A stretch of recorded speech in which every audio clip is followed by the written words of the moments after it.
No esquema abaixo, considere R, roldana fixa de massa desprezível na qual não ocorre nenhum atrito. Esse R aqui, ó. F, o fio inextensível com massa desprezível e perfeitamente flexível. Um fio ideal, aqui, ó, ligando os dois blocos.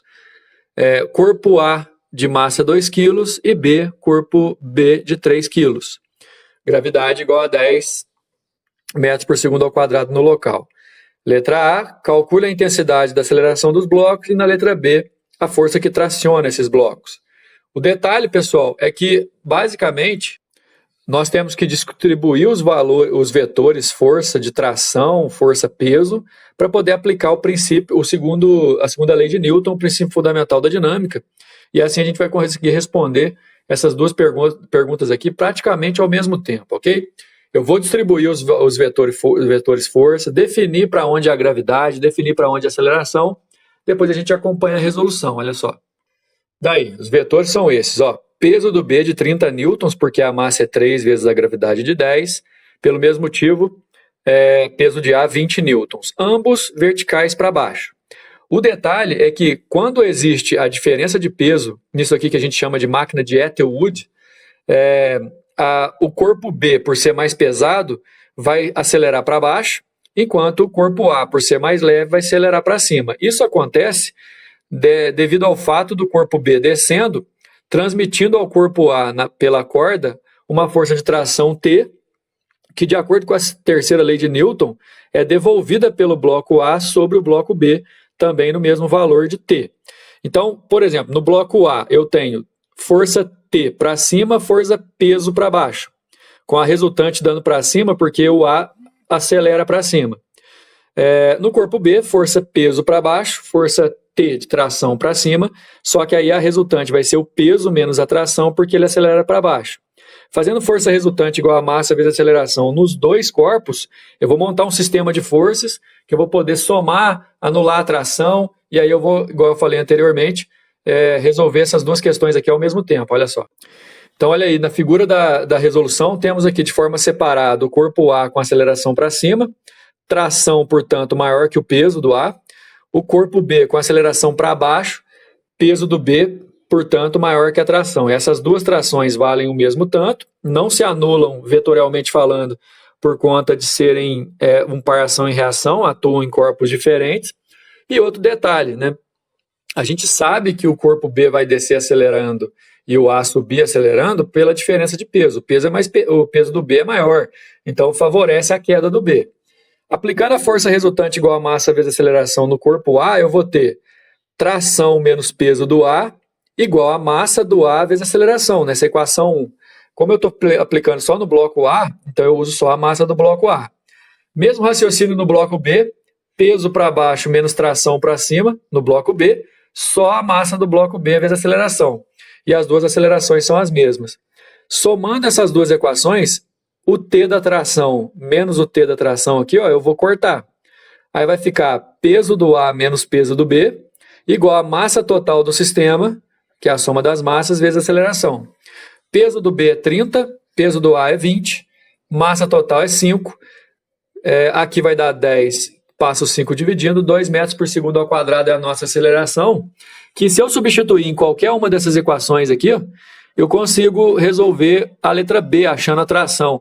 Por exemplo, o exercício aqui na resolução, ele escolheu a equação 1, tração menos o peso do A, que é 20, é igual a massa do A, no caso aqui nessa equação, que é 2, vezes a aceleração que a gente achou que também é 2.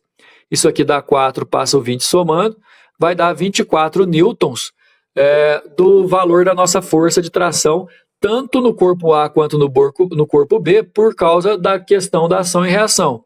Vale salientar nessa questão, pessoal, que na máquina de Ethelwood, a força resultante que acelera os corpos sempre vai ser a diferença entre os pesos. Foi assim que a gente usou ali para resolver o sistema. Beleza? Número 2, 2 sacos com areia, um com o dobro da massa do outro, foram ligados por um fio conforme a figura. Olha só, o da esquerda tem massa M e o da direita massa 2M. Aqui a gente vai diferenciar os blocos, eu vou chamar o saquinho de areia, né? Esse aqui eu vou chamar de saquinho B, esse aqui de saquinho A, e vou distribuir os vetores, olha só. Seguinte, peso do A puxando o bloco A para baixo, peso do B puxando o bloco B para baixo. Como existe a diferença entre o peso do A e o peso do B, o peso do A, de acordo com a massa aqui, ó, é o dobro, o saquinho de areia A vai descer, enquanto a aceleração dele é para baixo, puxando o saquinho B, que vai assumir uma aceleração vertical para cima. Nesse caso, essa aceleração é um resultado da força de tração que o bloco A exerce no bloco B e, por sua vez, o bloco B devolve no bloco A. No bloco B, a resultante vai ser tração menos peso.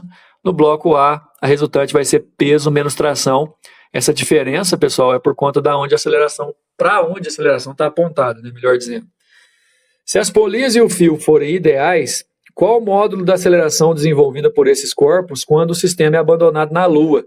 Olha o módulo da aceleração da gravidade na Lua, 1,8. Então, é basicamente igual ao exercício anterior, letra A, quando a gente calculava a aceleração, ok? No bloco B, a força resultante é tração menos o peso do B.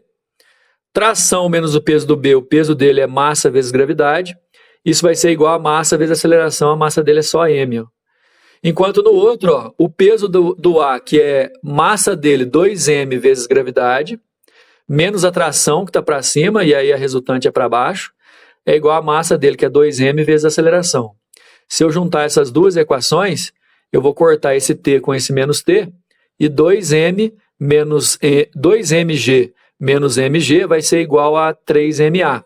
Nesse caso, pessoal, como todos os termos têm m, eu posso cortar todos os m's. Aí ficaria 2g menos g igual a 3a. 2g menos g dá g igual a 3a. Aí eu passo 3 dividindo. A aceleração é g sobre 3. Como o g é 1,8, porque a gente está na Lua, no caso, né? Dá 0,6, letra C. Número 3. Um elevador consiste em uma cabine A, um contrapeso B, um motor C, aqui o motor, e os cabos e polias mostrados na figura. A massa da cabine é de 900 kg, a cabine vai ter 900 kg, e do contrapeso 1.200. E o atrito e as massas dos cabos e polias são desprezíveis. Se o elevador está subindo e acelerado com aceleração de 2 metros por segundo ao quadrado, as intensidades das trações T1 e T2 em kilonewtons vale respectivamente. T1 e T2, no caso, pessoal, são trações no fio 1 e no fio 2. A gente vai ver a figura da resolução logo aí em seguida. Uma coisa importante para a gente começar, né, falar desde o início da resolução, é que como a cabine acelera com uma aceleração de 2 metros por segundo ao quadrado para cima, o contrapeso, obviamente, vai descer e descer com a mesma aceleração. No caso da cabine, a tração no fio, que eu vou chamar de T1, que é o fio 1, menos o peso da cabine, vai me dar a força resultante. E isso é igual a massa vezes a aceleração. A tração na cabine, T1, menos o peso dá 9.000 aqui, pessoal, porque pegou a massa de 900 e multiplicou por 10 da gravidade. Igual a massa vezes a aceleração, que é 2. Isso aqui dá 800, passo 9.000 somando, 10.800 é o valor da força de tração T1, que no caso dá 10,8 kN. A resposta aí está em kilonewtons, viu, pessoal? No caso do contrapeso, vai inverter a ordem, porque a aceleração é para baixo. Aí vai ser o peso do contrapeso menos a tração T2. O peso do contrapeso menos a tração T2 é igual a massa vezes a aceleração. Só que a gente está falando do contrapeso, então é a massa do contrapeso.